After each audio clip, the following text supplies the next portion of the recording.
Hey everyone, in this video, let's talk about how you can find the geocode in Google Maps. In order to do so, here we are in Google Maps for Android.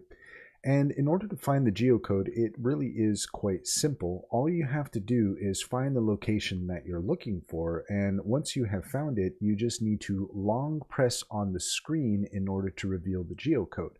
I will go ahead and demonstrate here. If we just go ahead and select here around Seattle, we're just going to hold our finger down here for a moment.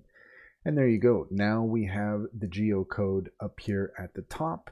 And that is how you can find the geocode in Google Maps. In order to do the same thing on desktop, all you have to do is right click and that should bring up the geocode as well. And that's all there is to it. If you found this video helpful, please leave a comment and like and subscribe for more helpful tips.